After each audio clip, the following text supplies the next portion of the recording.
Good day everyone! For today's vlog, I'm going to share some tips in developing instructional materials. But before that, let me properly introduce myself. By the way, I'm Janor Hermano Hatiko, a first-year student of Jose Rizal Memorial State University at Tampilisan campus, taking up the course of Bachelor of Secondary Education, major in English. So without further ado, let's get started. Instructional materials is a human and non-human materials and facilitates that can be used to ease, encourage, improve, and promote teaching and learning activities.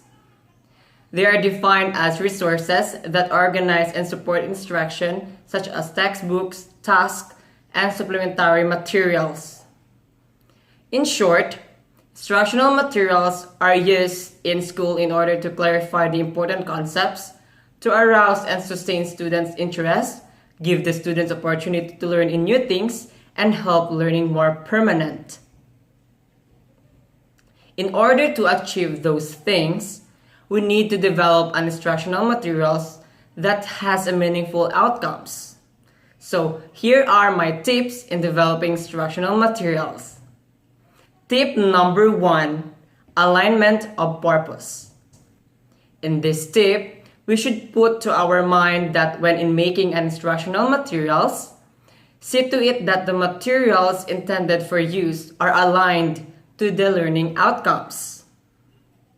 Tip number 2, capacity of the learners. In this tip, we should also consider the learners or the listeners. Make sure the instructional materials do not bore the students with advanced knowledge and skills. In other words, the materials should embrace the idea of inclusivity as it is beneficial to the entire group of students. Tip number 3, localization and contextualization.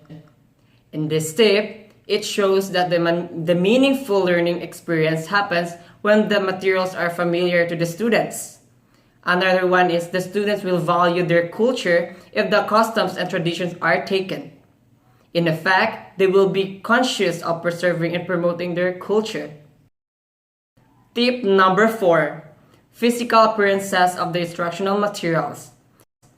It's obvious that this tip is focuses in the outer or physical part of the IMs.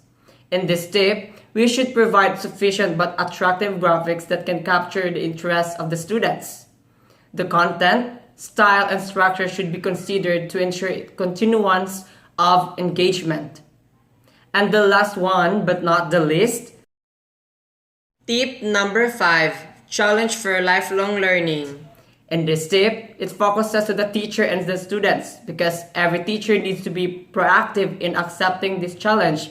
Therefore, an IM should likewise contain challenging activities that guide the students in the development of their critical and creative thinking skills, may they be on paper or on technology.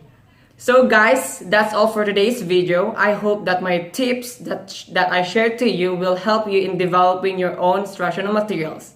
See you in my next vlog. Bye bye!